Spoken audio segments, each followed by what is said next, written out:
আজকে আবার চলে এসেছি এডুকেশন ডেভেলপমেন্ট একাডেমিতে।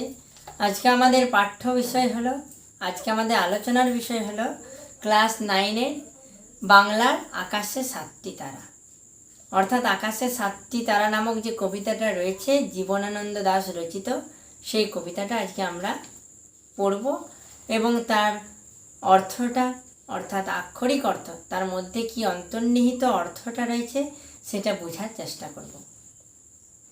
তো শুরু করি আজকে আমাদের আলোচনার পর্ব। আকাশে সাতটি তারা, জীবনানন্দ দাশ, কবি জীবনানন্দ দাশ লিখেছেন আকাশে সাতটি তারা কবিতাটি। তো কবি জীবনানন্দ দাশ ছিলেন সেই সময়াসাময়িক কালে রবীন্দ্র প্রভাব মুক্ত কবি।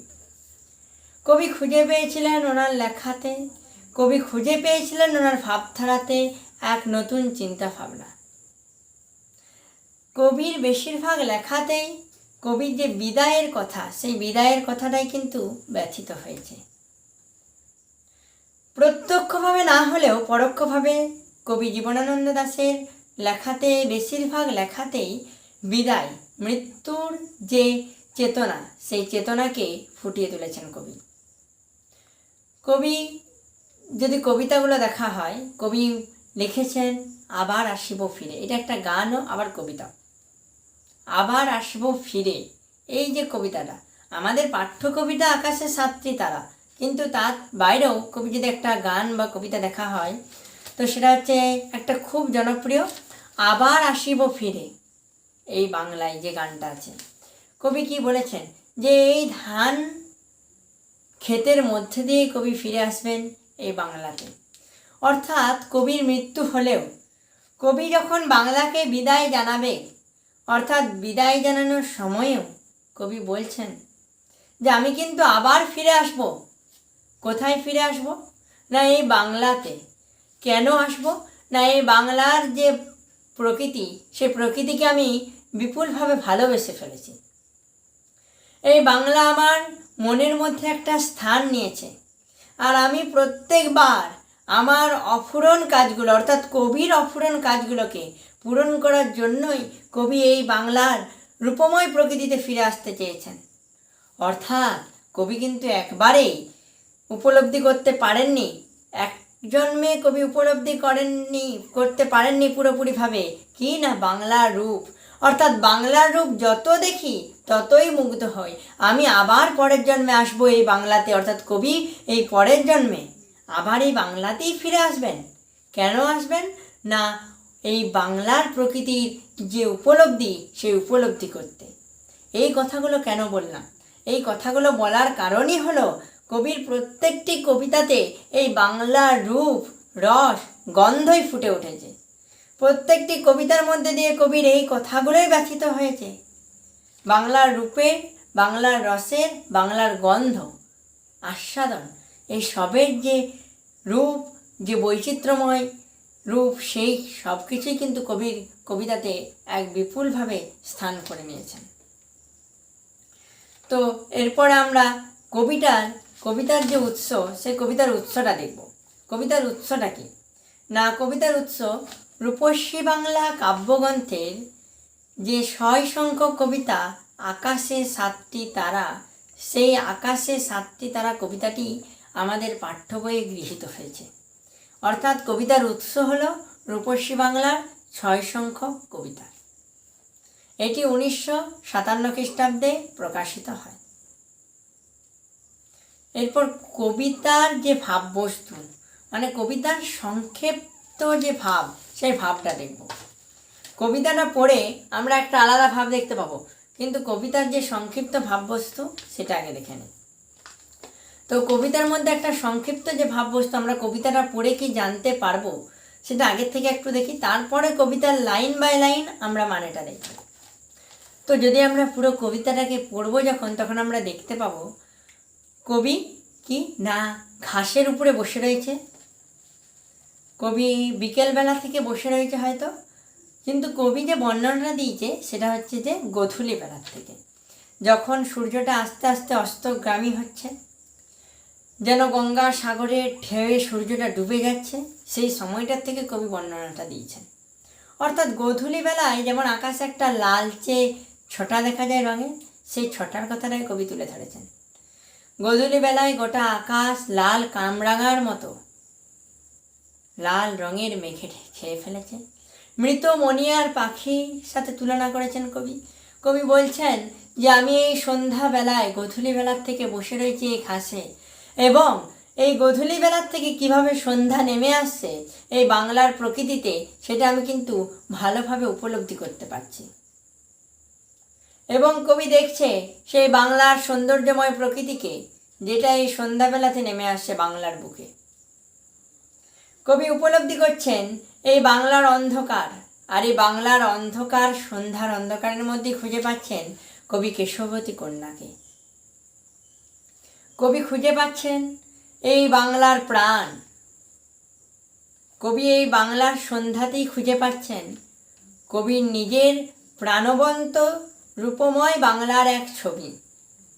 আর কবি জীবনানন্দ দাশের লেখার আরেকটা বৈশিষ্ট্য হলো যে কবির কবিতায় কাল, সময় এবং বাংলার রূপ, রস, গন্ধ সবই কিন্তু রক্ত মাংসের রূপে রূপায়িত হয়, অর্থাৎ সেটা একটা প্রাণবন্ত হয়ে ওঠে। কবির কবিতাতে থাকে বাংলার প্রতি ভালোবাসা, বিনম্র শ্রদ্ধা। কবির এই যে আকাশে 7টি তারা কবিতাটা, এই কবিতাটা কবি যে লিখেছেন, এইটার মধ্যেও কিন্তু বাংলার রূপ ফুটে উঠেছে। এরপর আমরা লাইন বাই লাইন কবিতার যে মানেটা রয়েছে সেটা দেখব। তো পড়ি। আকাশে 7টি তারা যখন উঠেছে ফুটে, আমি এই ঘাসে বসে থাকি।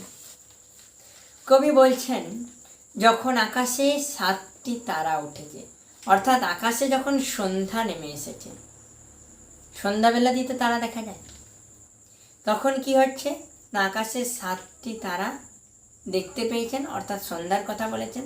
কবি তখনও কিন্তু ওই ঘাসে বসে আছেন। কামরাঙা লাল মেঘ যেন মৃত মণিয়ার মতো গঙ্গা সাগরের ঢেউয়ে ডুবে গেছে। কি হচ্ছে না কামরাঙা লাল মেঘটা যেন মৃত মণিয়া পাখির মতো। কবি এখানে মৃত মণিয়া বলতে, মণিয়া হচ্ছে একটা পাখি।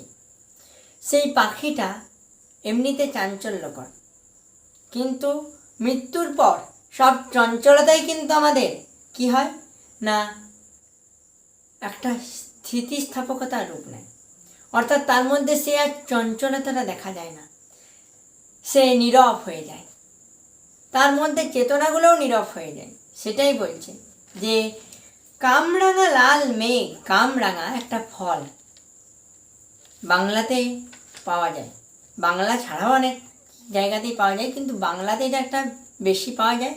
আর যেহেতু আমরা কবি বাংলার, আমাদের কবি জীবনানন্দ দাশ বাংলার নিয়ে কথাটা বলেছেন, সেই জন্য আমরা বাংলার সাথেই তুলনা করে পড়ব।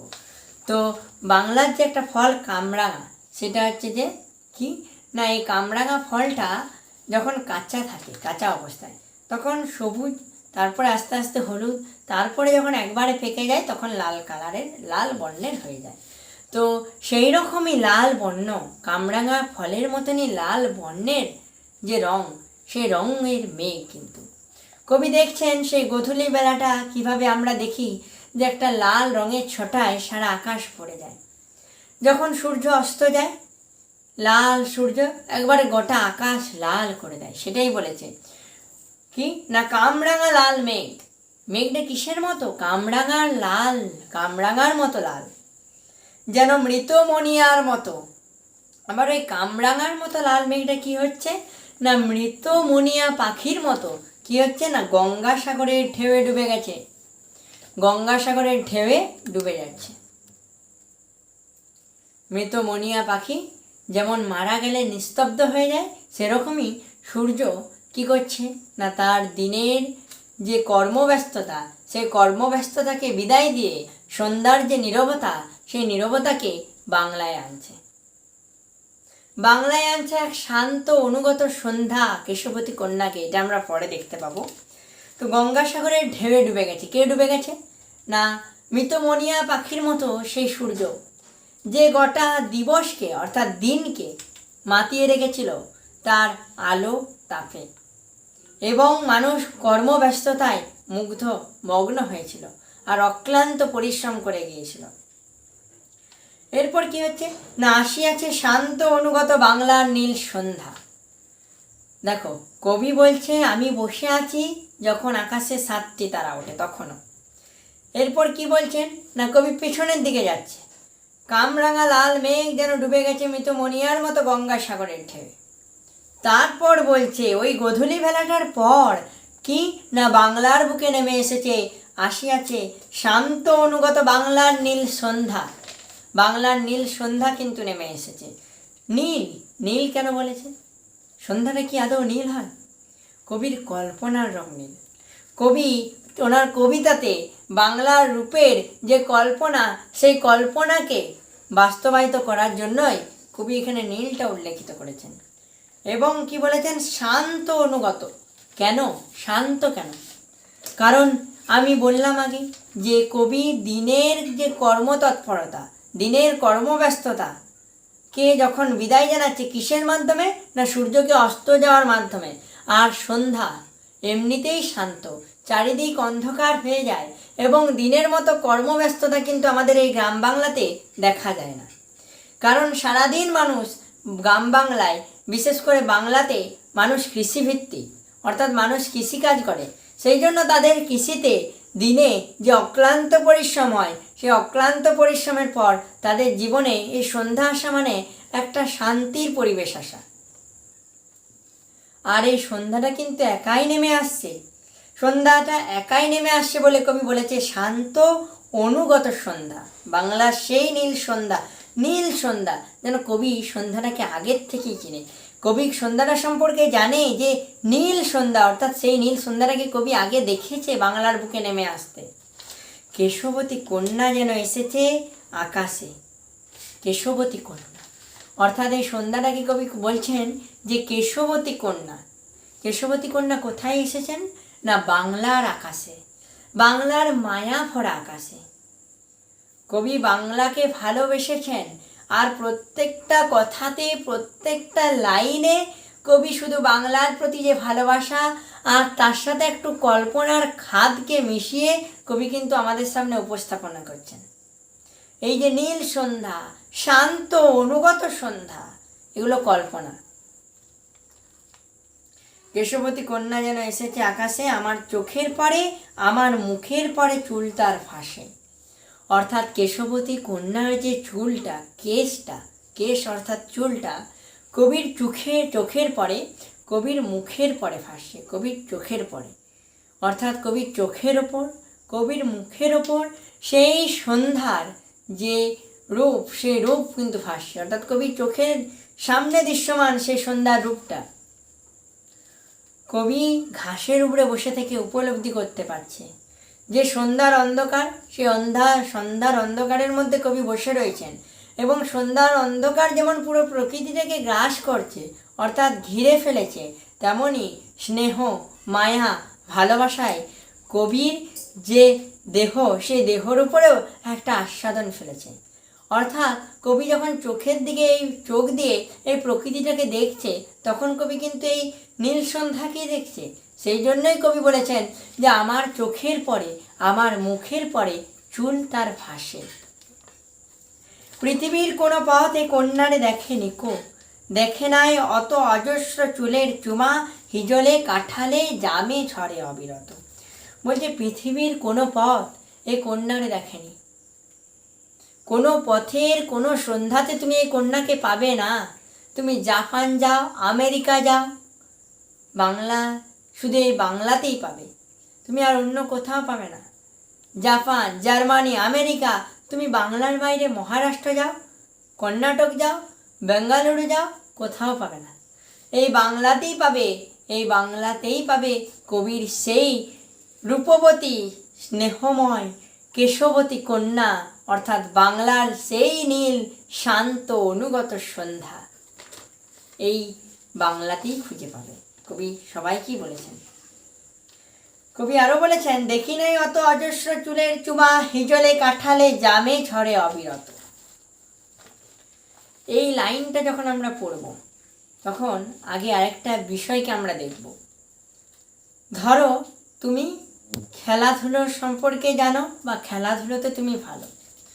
এই খেলাধুলোর সম্পর্কে যখন তোমাকে প্রশ্ন করা হবে বা খেলাধুলোর সম্পর্কে যখন তোমাকে কোনো আলোচনায় অংশগ্রহণ করতে বলা হবে, তখন তুমি একটা বেশি আনন্দ পাবে এবং বিশেষ আগ্রহ দেখাবে সেই জিনিসটার উপরে। তোমার মধ্যে একটা আলাদা এক্সট্রা কোয়ালিটি দেখা যাবে, এক্সট্রা আগ্রহ দেখা যাবে। কিন্তু তোমার ভালো লাগে না অঙ্কটা, সেই অঙ্কটাকে নিয়ে তোমাকে যদি বসতে বলে, তাহলে কিন্তু তোমার মধ্যে সেই এক্সট্রা যে আগ্রহ, এক্সট্রা যে মনোযোগটা, সেটা কিন্তু পাবে না। সেই রকমই যে হিজলে কাঁঠালে জামে ঝরে অবিরত, অর্থাৎ কেন দেখি না অত অজস্র চুলের চুমা, কেন অন্য কোথাও দেখেনি কেন? কারণ ওই হিজল কাঁঠাল জাম গাছের পাতাগুলো একেই অন্ধকার, তার উপরে যখন আবার সন্ধ্যার অন্ধকার আসছে, ওই যে তুমি খেলাধুলোতে ভালো, তার উপরে যখন আবার তোমাকে খেলাধুলো নিয়েই কোশ্চেন করা হচ্ছে, তখন তুমি তো এক্সট্রা আগ্রহ দেখাবে।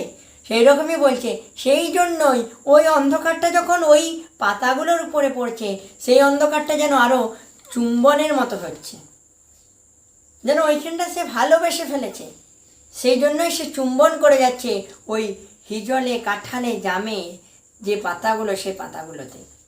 আর ওই হিজলে কাঁঠালে যে জাম গাছের যে গাছগুলো, সেই গাছগুলোর পাতাতেই কিন্তু ওই চুম্বনকে ঝরতে রেখেছে, অর্থাৎ চুলের চুমা, ওই কেশবতী কন্যার যে চুলের চুমা, সেগুলো কিন্তু কবি ঝরতে রেখেছে। অবিরত ঝরে মানে কি না, স্নিগ্ধ জ্যোৎস্নায় পুলকিত হয়ে ওঠে। জানি না এত স্নিগ্ধ গন্ধ ঝরে রূপস্বীর চুলের বিন্যাসে। কবি বলছে জানি না কেন এত স্নিগ্ধ গন্ধ ছাড়ে রূপস্বীর চুলের বিন্যাসে, কেন জানি না এত স্নিগ্ধ গন্ধটা রূপস্বীর চুলের বিন্যাসে ঝরে। কবি বলছে যে আমার কেনই ভালো লাগে ওই সন্ধ্যাটাকে, ওইটার মধ্যে এক আলাদা মায়া ঘিরে আছে আমাদের। এর পরের স্ট্যান্জাটা দেখব, এটা হচ্ছে 14 লাইনের কবিতা। একটা কথা বলতে ভুলে যাচ্ছিলাম, এটা একটা 14 লাইনের কবিতা, আর এই 14 লাইনের কবিতাগুলোকে বলা হয় সনেটধর্মী কবিতা। এরপরে যেটা বলেছে, পৃথিবীর কোনো পথে নরম ধানের গন্ধ, কলমির ঘ্রাণ, হাঁসের পালক, সরপুকুরের জল, চাঁদা সরপুটিদের মৃদু খান, কিশোরীর চাল ধোয়া ভিজে হাত, শীত হাত খান, কিশোরের পায়ে দোলামোথা ঘাস, লাল লাল বটের ফলের ব্যথিত গন্ধের ক্লান্ত নীরবতা, এরই মাঝে বাংলার প্রাণ, আকাশে 7টি তারা যখন উঠেছে ফুটে, আমি পাই টের। অর্থাৎ পৃথিবীর কোনো পথে নরম ধানের গন্ধ, কলমির ঘ্রাণ, নরম ধান ক্ষেত থেকে যে গন্ধটা আসে, সেই গন্ধ তুমি কোথায় খুঁজে পাবে? যেটা মানব মনকে, একজন কৃষকের মনে ওই যে নরম ধানের গন্ধ, যেটা একটা প্লাবনের সৃষ্টি করে, আনন্দের জোয়ার বয়ে আনে, সেটা তুমি কোথায় পাবে? এই বাংলাকেই আসতে হবে। তুমি যদি ওইটা পেতে চাও, তোমাকে এই বাংলাতেই আসতে হবে। কলমির ঘ্রাণ, কলমি শাকের ঘ্রাণ, পুকুরের পাড়ে যে কলমি শাক হয়, সেই কলমি শাকের ঘ্রাণ তুমি কোথায় পাবে? কলমির ঘ্রাণ মানেই সেই বাংলার পুকুরের পাড়, বাংলার যেখানে একটা জমা জল, সেই জমা জলের চিত্র ফুটে ওঠে। হাঁসের পালক, বাংলাতে মানুষদের ঘরে ঘরে হাঁস মুরগি থাকে, তো সেই হাঁসের পালক চারিদিকে ছড়িয়ে ছিটিয়ে রয়েছে। সর, পুকুরের জল, একটা সর গাছ, আবার পুকুরের জলের উপরে যে একটা লাল সর পড়ে, সেই সর, অর্থাৎ কবি খুব ভালোভাবে বাংলাটাকে উপলব্ধি করেছেন। ওই যে পুকুরের সর, পুকুরের জলে যে সর পড়ছে, সেটার দৃশ্য কিন্তু আরও অন্যান্য সুন্দর দৃশ্যগুলোর থেকেও একটা মায়া ভরা দৃশ্য। এটার মধ্যে একটা মায়া আছে, বাংলাকে ঘিরে ভালোবাসা খুঁজে পাওয়া যায় এই পুকুরের সরটার উপর। পুকুরের জল, চাঁদা সরপুটিদের মৃদু খান, আবার চাঁদা সরপুটিদের যে মৃদু খান, আস্তে গন্ধ, সেটা যেন বাংলাকে আরও ভালোভাবে উপস্থাপিত করে। কিশোরীর চাল ধোয়া ভিজে হাত, শীত হাত খান, কিশোরীর চাল ধোয়া ভিজে হাত, অর্থাৎ একজন কিশোরী সন্ধ্যাবেলায় হয়তো তার মাকে সাহায্য করছে রান্নার কাজে। ওই যে কিশোরী চাল ধোয়া ভিজে হাত, চালটাকে যে ধরছে রান্না করার জন্য, সেই যে ভিজে হাতটার মধ্যে যে শীতলতা, সন্ধ্যা আসা মানে একটা শীতলতা আসা, ওই শীতল হাতটার মধ্যে একটা শান্তি খুঁজে পেয়েছেন কবি। অন্ন ভাত, ওই যে চাল ধরছে মানে কি, আজকে খাবার হবে ঘরে। বাংলা কিন্তু অভাবগ্রস্ত ছিল। এই শীতল হাতটার মধ্যে শীতল পরিবেশ, একটা শীতলতা, অর্থাৎ শান্ত নীরবতার কথা বলেছে, যে এটার মধ্যে একটা শান্তি খুঁজে পাওয়া যায়। শীত হাত খান, এটা কিন্তু কোথাও পাবে না, এই বাংলাতেই খুঁজে পাবে। একজন কিশোরীকে চাল, ওই যে ভিজে চাল ধোয়া হাতটার মধ্যে ওই শীতল ভাবটা, এটা কিন্তু তুমি এই বাংলাতেই উপলব্ধি করতে পারবে। কিশোরের পায়ে দোলামোছা ঘাস, সারাদিন টোটো করে বেড়ানো গ্রাম বাংলার কৃষকেরা। টোটো মানে হচ্ছে যে এখানে কি ঘুরে বেড়ানো, এক প্রকার হচ্ছে যে গ্রাম বাংলার ছেলেরা, আমরা সাধারণত সারাদিন মাঠে মাঠে ছুটে বেড়াই, খেলে বেড়াই। আবার কিছু কিশোর আছে কি না, পরিবারের কাজে তাদেরকে মাঠে খেতে কাজ করতে দেখা যায়। তো এই যে সারাদিন অক্লান্ত পরিশ্রমের পর, ছুটাছুটি করার পর যখন তারা ঘরে ফিরে আসছে, সেই ঘরে ফিরে আসার আনন্দ যেন সমস্ত ঘাসকে মারিয়ে, ওই যে যদি কল্পনা করা হয় দুধারে ক্ষেত আর মাঝে আল পথ, সেই আল পথ দিয়ে একজন কিশোর, তার মুখে মৃদু হাসি, সে যেন ছুটে ছুটে আসছে তার ঘরের উদ্দেশ্যে, ফিরে আসছে তার ঘরে দিনের কর্মব্যস্ততার থেকে, তার পরিবারের কাছে, তার মায়ের কাছে। ওই ঘাসগুলো, যে দোলামোথা ঘাসগুলোকে মারিয়ে দিয়ে পায়ের তলায় ফেলে সমস্ত কিছুকে উপেক্ষা করে তার ঘরে ফেরার আনন্দে তাকে কি অভিহিত করে তাকে ঘরে ফিরিয়ে আনছে। লাল লাল বটের ফলের ব্যথিত গন্ধের ক্লান্ত নীরবতা, এখানে কিন্তু অনেকভাবে মানে করা যেতে পারে। লাল লাল বটের ফলের ব্যথিত গন্ধে, অর্থাৎ লাল লাল বট ফলগুলো ব্যথিত হচ্ছে কিসে না, পাখির দ্বারা। পাখিরা ওই লাল লাল বট ফলগুলোকে ঠোকরাচ্ছে, দেখি হচ্ছে না সেই বট ফলের রস নিঃসৃত হচ্ছে এবং একটা গন্ধ ছড়িয়ে যাচ্ছে প্রকৃতিতে। সেটা ব্যথিত কেন? কারণ বট ফলগুলোকে যখন ঠোকরাচ্ছে তখন তারা ব্যথিত হচ্ছে, সেটাই বলছে ব্যথিত গন্ধে। আবার এটাও দেখা যেতে পারে যে একটা বট গাছ, সাধারণত প্রাচীন মানে আগেকার দিনে বাংলাতে যেটা দেখা যেত, সমস্ত গ্রামের মানুষেরা কী করতো না, দিনের কর্মশেষে একটা জায়গায় জনসমবেত গড়ে তুলত। হয়তো সেটাই বট গাছের তলায়, বৃদ্ধ বট গাছের তলায় তারা বসতো। দিয়ে কী হতো না, তারা তাদের যে দিনের কর্ম শেষে আলাপ আলোচনা, তাদের নিজেদের মত বিনিময়, সেই মতকে বিনিময় করত, মতের আদান প্রদান হতো গ্রাম বাংলাতে। তো এই যে মতের আদান প্রদান, সেই মতের আদান প্রদানের মাধ্যমে দুঃখ কষ্ট ভালোবাসা খারাপ লাগা ভালো লাগা আনন্দ সব কিছুই ফুটে উঠত। তো তার মধ্যে এই ক্লান্ত যে কৃষক, সাধারণত সেখানে কৃষক বা ক্লান্ত গ্রামবাসীরা যখন ওই বটগাছের নিচে এসে বসতো, তখন সেই বট ফলের যে গন্ধটা, সেটাও তাদের কাছে ক্লান্ত ব্যথিত মনে হতো। ওই দিনের কর্ম শেষে এতটা পরিশ্রমের পর তারা যে ক্লান্ত, সেটাই ফুটে উঠেছে এই ক্লান্ত ব্যথিত গন্ধের ক্লান্ত নীরবতা, লাল লাল বটের ফলের ব্যথিত গন্ধের ক্লান্ত নীরবতা। এরই মাঝে বাংলার প্রাণ, এই সব কিছুর মাঝেই তো বাংলার প্রাণকে খুঁজে পান কবি। এর মাঝেই তো বাংলা, কিসের মাঝে? কলমির খান, মৃদু ধান গাছ, এই বাংলার যে সরপুটি, চাঁদা সরপুটিদের গন্ধ, পুকুরের স্বরে স্বর গাছ, এই বাংলার প্রকৃতির মধ্যেই কবি খুঁজে পান এই বাংলার প্রাণ।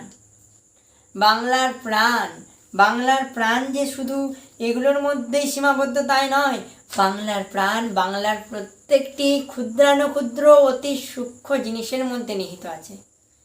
বাংলার প্রাণ বাংলার প্রকৃতির মধ্যেই খুঁজে পাওয়া যায়, সেটাই কবি আমাদের সামনে সুন্দরভাবে বুঝিয়ে দিয়েছেন। বাংলার কেশবতী কন্যা বাংলার সেই সন্ধ্যার মধ্যে খুঁজে পাওয়া যায়। আকাশে 7টি তারা যখন উঠেছে ফুটে আমি টের পাই। কবি কী টের পায়? কবি এই বাংলার প্রাণকে টের পায়। কবি টের পায় আকাশে 7টি তারার যখন ফুটে উঠেছে, যে কবি কিভাবে এই কর্মব্যস্ততা সম্পন্ন সকালবেলা অর্থাৎ দিনের বেলাটাকে কাটিয়ে এলো, কিভাবে সূর্য অস্ত গেল, কিভাবে আবার এই সন্ধ্যা নেমে এলো প্রকৃতির বুকে। কবি টের পাচ্ছেন। কবি এইটাই টের পাওয়ার কথা বলেছেন, যে কিভাবে বাংলার বুকে সন্ধ্যা নেমে আসে। কবি এই জিনিসটাই টের পাচ্ছেন, যে বাংলার বুকে কিভাবে সন্ধ্যা নেমে আসছে। বাংলার বুকে সন্ধ্যা নেমে আসছে কিভাবে, তার সুন্দর দৃশ্য কবি জীবনানন্দ দাশ ওনার আকাশের 7টি তারা কবিতার মধ্যে দিয়ে আমাদের সামনে তুলে ধরেছেন। আর এই কবিতার মধ্যে দিয়ে কবি বাংলার যে ভালোবাসা সেটাই কিন্তু ফুটে উঠেছে।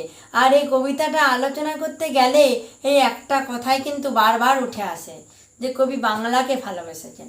কবি বাংলার মধ্যে তার রূপময় বৈচিত্র্যটাকে খুঁজে পেয়েছেন, তাই তো।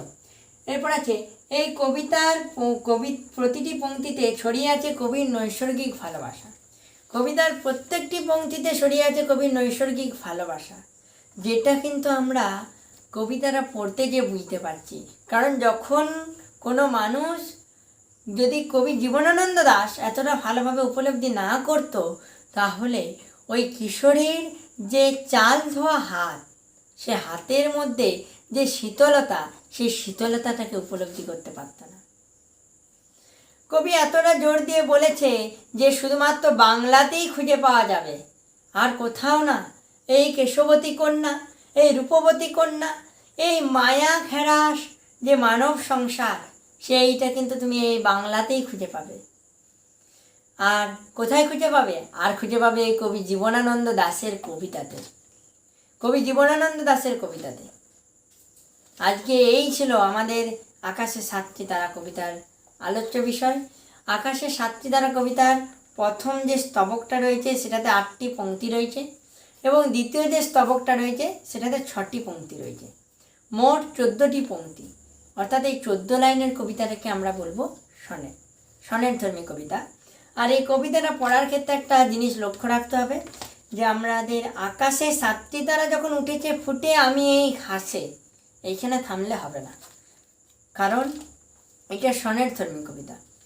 কোথায় থামতে হবে না? আকাশে 7টি তারা যখন উঠেছে ফুটে আমি এই ঘাসে বসে থাকি, এই যে এখানে সেমিকোলন, এইখানে থামতে হবে।